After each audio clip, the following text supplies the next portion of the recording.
Assalamu alaikum wa rahmatullahi wa barakatuh. It's good to have you back with us at Somaliland National Television. I am Mohammed Adan here to present the English Bulletin, and these are the stories making headlines. Presidential Press Office releases a press statement. Residents in Hargeisa welcome the presidential move to tackle the devaluating local currency. The Presidential Press Secretary has issued the following press statement. In the press statement, the President of Somaliland, Ahmed Mohamed Mahmoud Silanyo, sent cables of condolences to the bereaved family, loved ones and the public of Somaliland over the death of Hassan Haji Ahmed, who recently passed away in Bur'o. The President described the deceased as a symbolic and iconic national figure, played a pivotal role in the struggle against the British colony, brought independence, and also a key player in the uprising that reclaimed Somaliland's independence. The deceased also played a significant role in the reconciliation and reconstruction efforts that ensued the peace and progress Somaliland has enjoyed over the years. The President prayed Allah to grant the deceased with ample sustenance and peaceful abode in the hereafter. Meanwhile, the chairman of the ruling political party, Musa Bihi Abdi, sent similar condolences to the bereaved family, loved ones and the public of Somaliland over the death of Hassan Haji Ahmed. The chairman prayed Allah to grant the deceased with ample sustenance and peaceful abode in the hereafter.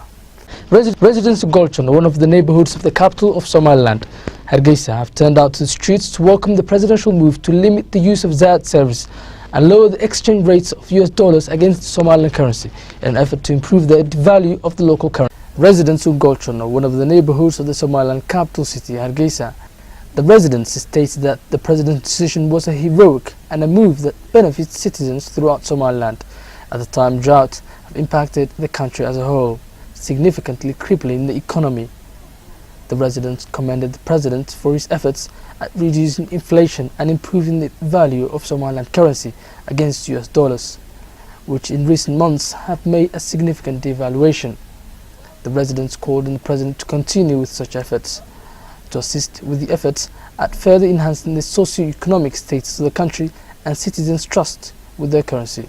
Earlier, the president decided, following a meeting with the cabinet ministers, that the use of mobile transfer services known as Zaad would be limited, and that a $1 would not be exchanged more than 7,000 shillings. However, the president's decision took into effect throughout the regions of Somaliland. The Somaliland Minister of Trade informed about an effort in which ministerial employees have been dispatched.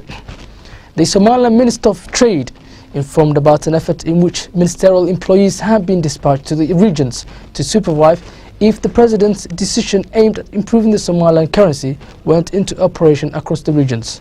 The minister stated that several employee groups have been dispatched with the aim of supervising how the president's decision has taken into effect, which has been considerably welcomed by citizens.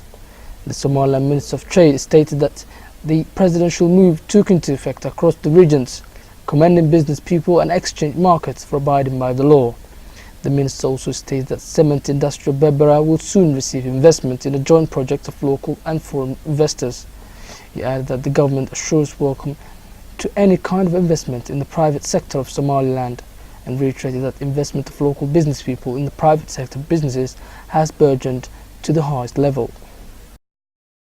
The State Minister of Labour and Social Affairs attended a ceremony held in Berbera whereby political figures, Kulmiya party enthusiasts and cultural leaders have been present. Party enthusiasts who spoke at the event stated that the ruling political party is not only a national political party but a party that reconstructed the country and progressed the country's economy.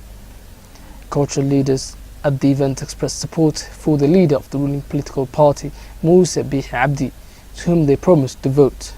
Officials of the ruling political party in Sahel region reiterated that residents in the region support the ruling political party and that they will continue to lobby their support for the ruling party that outstandingly improved the economy. State Minister of Labour and Social Affairs, Abdi Daher Amoud, speaking at the event, commended residents for lobbying support for the ruling political party, and on behalf of the current administration, urged residents to work hand in hand with the government in achieving further progress. And that's it for this edition of the English Bulletin. From me and the rest of the team, thank you for joining us. Catch us tomorrow at the same time.